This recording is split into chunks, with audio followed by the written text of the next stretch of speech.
instinctivement, une maman, quand elle a son bébé, elle le couvre. Ça, c'est l'aspect instinctif. Mais plus il y a l'éloignement biologique, plus cet instinct disparaît.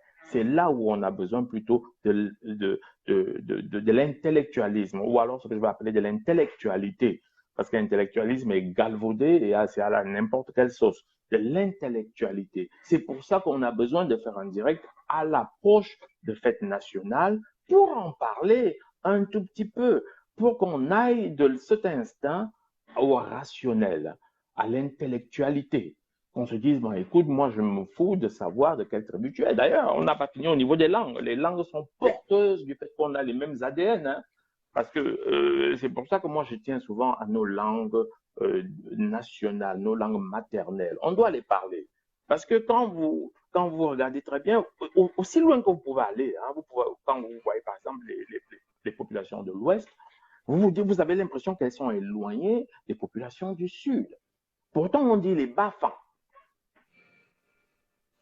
Et quand vous regardez ce que ça veut dire Bafan, vous allez vous rendre compte que leur maman était fan. C'est pour ça que ça veut dire Bafan. Et on sait que dans les femmes, oh non, je te laisse pour développer là-dessus, vas-y. Oui. Ouais, les fans seraient bêtises, c'est-à-dire qu'en fait, comme nous étions matriarco-linéaires aussi, je rappelle, entre passants, je vais prendre un exemple plutôt à Yaoundé. Quand on dit de quelqu'un qu'il est Mvok Ada, Ada était une femme. Quand on dit de quelqu'un qu'il est Mvok Atangana Mbala, Mvok Tsungi Mbala, Mbala était une femme, la mère de Atangana et de Tsungi. Donc, quand vous êtes à Yaoundé, vous dites Mvok Atangana Mbala, c'est les enfants de la femme qu'on appelait Mbala, qui est la mère de Atangana et de Tsungi, qui m'ont créé ces deux clans. Nous étions matriarco-linéaires aussi. C'est un peu différent quand on dit Elik et Sono, ou alors quand on dit Kondongo. Je rappelle aussi qu'on dit Konmondo à Douala et qu'on va jusqu'en Konsamba. La signification est la même.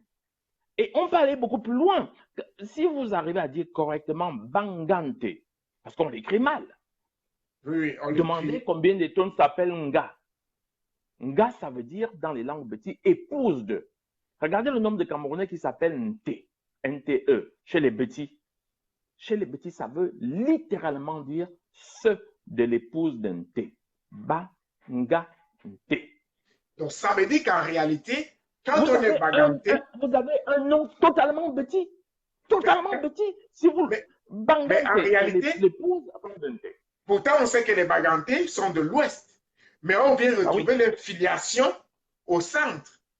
D'où encore de rappeler l'absurdité d'un Baganté qui mépriserait un centriste, un fan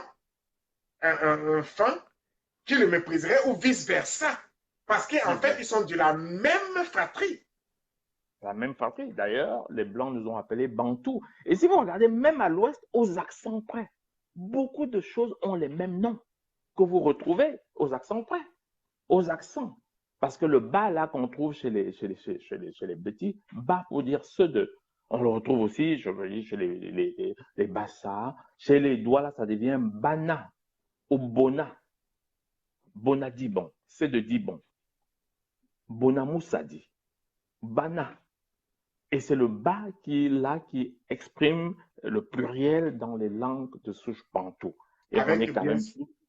Bien sûr, avec les Bonateki, les Bonatsama, les qui sont en réalité, ce sont des frères qui vont aller créer, qui vont se développer et qui vont.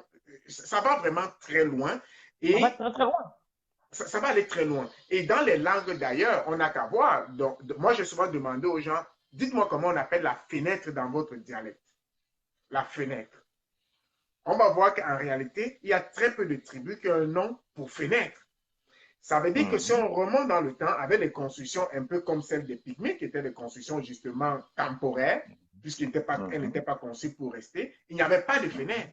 La notion de fenêtre, window, winda, wind, ce qu'on vient à la fois soit du colon de l'anglais, soit du français à une époque. Sinon, dans une langue vernaculaire, il n'y a personne qui peut me donner un nom qui n'a pas une connotation anglophone ou francophone. Oui, voilà.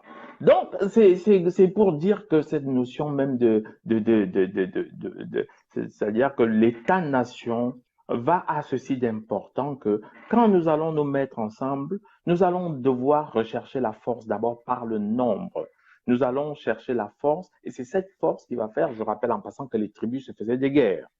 Et actuellement encore, ce sont les nations qui se font des guerres.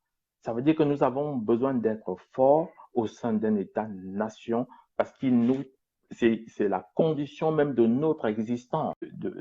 C'est-à-dire que l'État-nation va à ceci d'important que quand nous allons nous mettre ensemble, nous allons devoir rechercher la force d'abord par le nombre.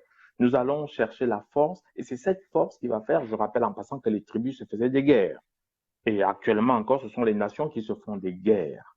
Ça veut dire que nous avons besoin d'être forts au sein d'un État-nation parce qu'il nous c'est la condition même de notre existence. Voilà. En ce sens-là, la patrie est alors, elle transcende la tribu. La patrie est son,